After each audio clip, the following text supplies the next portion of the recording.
बिस्मिल्लाहिर्रहमानिर्रहीम। प्यारे बच्चों, हमने इससे पहले वीडियोस में पढ़ा था, क्लास 9th में हम पढ़ रहे हैं the fundamental unit of life. तो इसमें हमने पढ़ा था डिफ्यूजन भी, ऑस्मोसिस भी, और हमने पढ़ा था प्लाज्मा मेम्ब्रेन और सेल मेम्ब्रेन, जो सेल आउटर कवरिंग होती है एनिमल सेल की। सेल मेम्ब्रेन या प्लाज्मा मेम्ब्रेन हम इसको बोलते हैं, जो हर एक एनिमल सेल की आउटर कवरिंग होती है। अब आज हम पढ़ेंगे इन एडिशन टू दिस एक मेम्ब्रेन होता है प्लांट सेल में, जैसे सेल वॉल जिसको हम बोलते हैं। Plant cells have in addition to the plasma membrane, जो प्लाज्मा मेम्ब्रेन भी होता है उनको, दे हैव अनदर, इसके बाद भी एक और वॉल होता है जिसको हम बोलते हैं इसको सेल वॉल। ये प्लांट सेल्स में पाया जाता है। एंड सेल वॉल क्या होता है? Cell wall is that's an rigid outer covering, जो आउटर कवरिंग है मगर रिजिड सेल वॉल, रिजिड होता है ये outer covering of the plant cell है ये।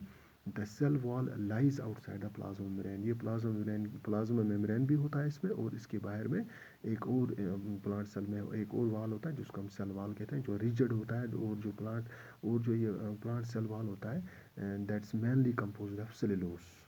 जो सेलुलोज होता है ये क्या चीज़ है? ये एक कम्प्लेक्स सब्सटेंस है। Cellulose is a complex substance, और इसमें ये क्षमता होती है कि ये स्ट्रक्चरल स्ट्रिंग देता है प्लांट्स को।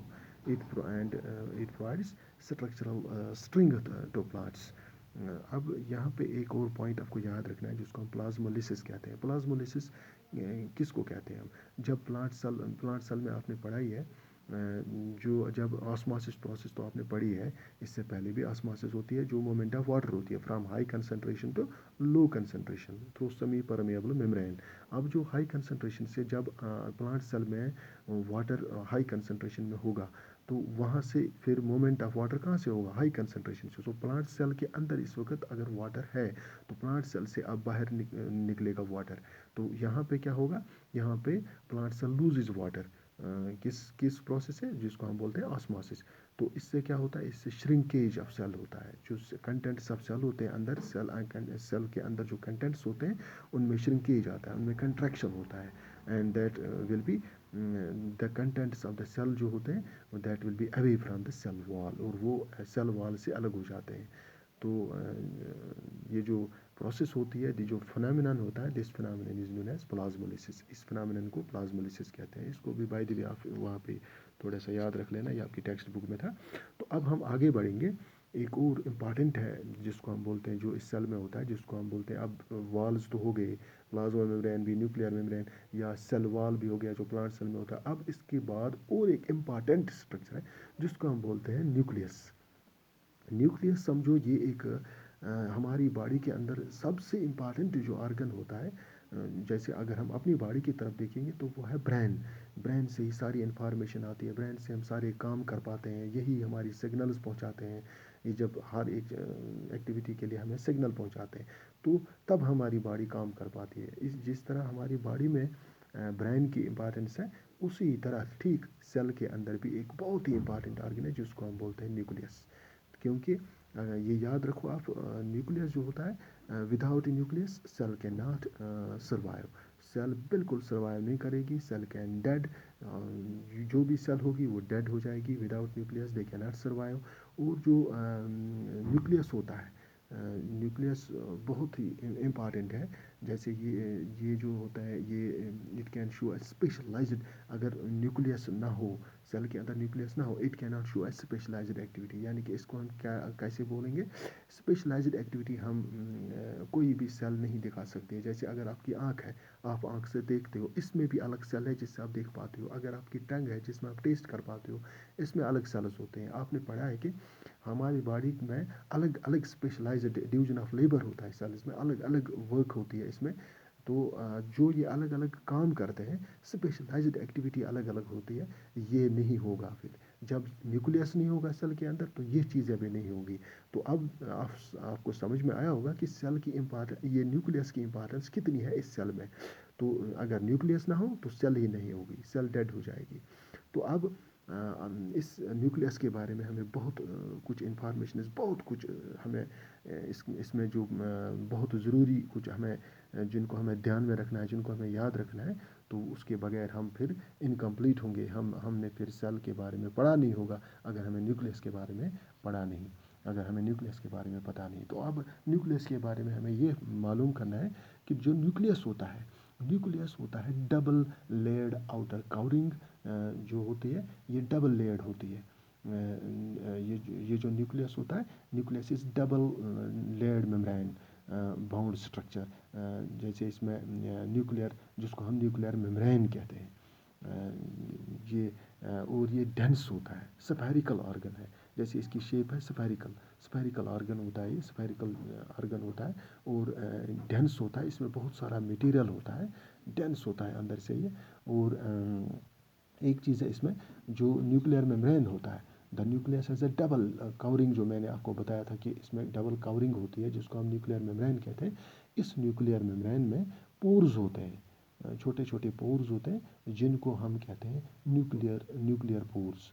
तो ये पोर्स क्या करते हैं, ये न्यूक्लियर पोर्स जो होते हैं, they allow the transfer of material from inside the nucleus to its outside. ये जो इनसाइड न्यूक्लियस के अंदर जो चीज़ें हैं, इनको ये बाहर सेल बाहर जो न्यूक्लियस के बाहर जो सेल में और फ्लूइड है, वहाँ वो फ्लूइड इनको ये आपस में यानी कि ट्रांसफ़र कर सकता है। ये जो न्यूक्लियर पोर्स होते हैं, ये बहुत ही इंपॉर्टेंट फंक्शन है इसकी, ये याद रखना। It connects cytoplasm and nucleoplasm, यही याद रखना आप। यानी कि it connect cytoplasm and nucleoplasm.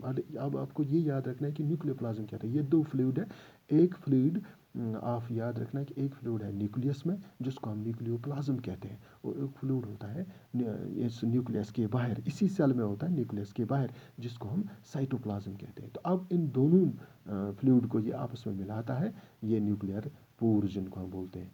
तो ये इनको मिलाता है आपस में, जिसको हम बोलते हैं एक it connect cytoplasm and nucleoplasm. तो आपने अब याद रखा कि न्यूक्लियोप्लाज्म होता है, जो न्यूक्लियस के अंदर होता है, एक फ्लूइड होता है।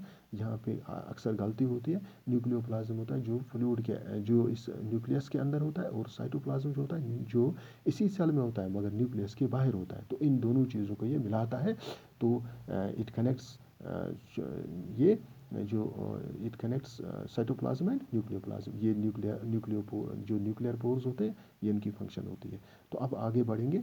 जो अब न्यूक्लियस होता है, इसमें ये जो न्यूक्लियस होता है, इसमें क्या बोलते हैं इसको हमने पढ़ा था कि इसमें the nucleus centre of the जो न्यूक्लियस का सेंटर होता है, इसमें न्यूक्लियोलस होता है। Nucleolus and thread like structure, that's chromatin.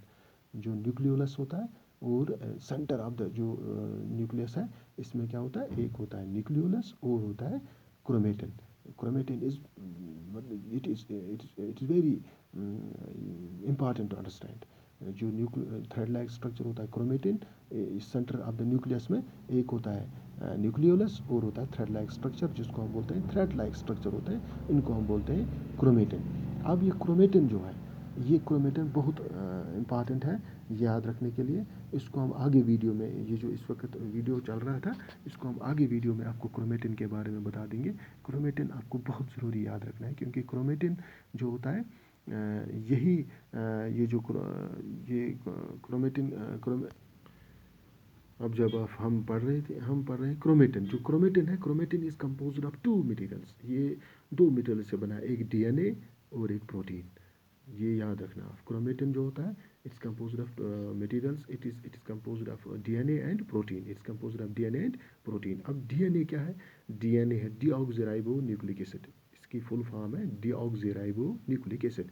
ये डीएनए और प्रोटीन का बना है। डीएनए मैंने बताया आपको, डीऑक्सीराइबो न्यूक्लिक एसिड। अब डीएनए मॉलिक्यूल जो होते हैं, ये डीएनए जो होता है, ये क्या है? मतलब डीऑक्सीराइबो न्यूक्लिक एसिड मतलब करता क्या है? डीऑक्सीराइबो न्यूक्लिक एसिड जो होता है, it contain the information necessary for constructing and organising sales.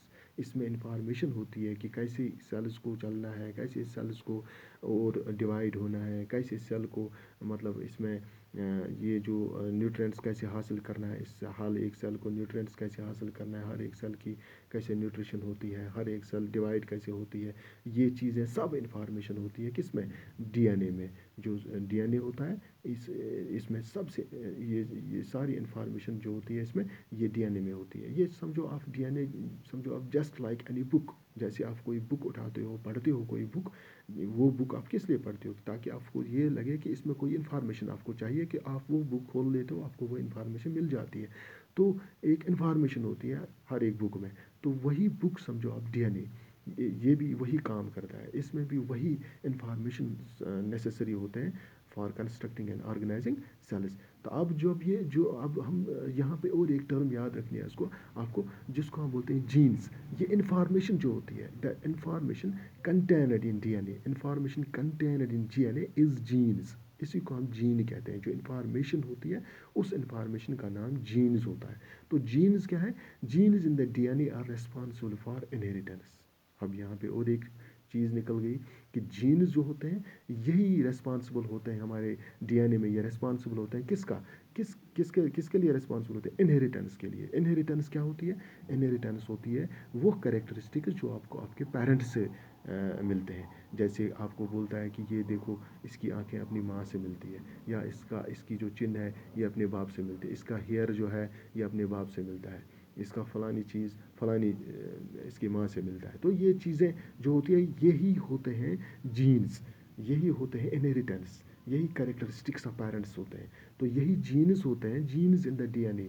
यही इस डीएनए में जो जीन्स होते हैं इनका काम यही होता है कि वो इनहेरिटेंस, वो कुछ पेरेंट्स के कैरेक्टरिस्टिक्स दूसरे इनमें लाता है। जो जो और जैसे आपके पेरेंट्स होते हैं तो ऑफ स्प्रिंग जो होते हैं उनमें ये कैरेक्टरिस्टिक्स लाते हैं। तो ये इनका काम होता है। तो ये बहुत ही इंपॉर्टेंट है। आगे आगे जाके इसमें बहुत कुछ पढ़ना होगा आपको।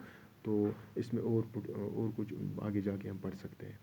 तो इससे इससे फिर आगे बढ़ेंगे हम। तो आगे हम अगले वीडियो में बढ़ेंगे इंशाल्लाह, क्योंकि ये वीडियो इस वक्त बहुत बड़ा हो गया है तो अपलोड करने में प्रॉब्लम हो जाएगी। तो आगे हम इसमें और न्यूक्लियस न्यूक्लियस न्यूक्लियस में और कुछ इन्फॉर्मेशन आपको अगले वीडियो में हम देंगे।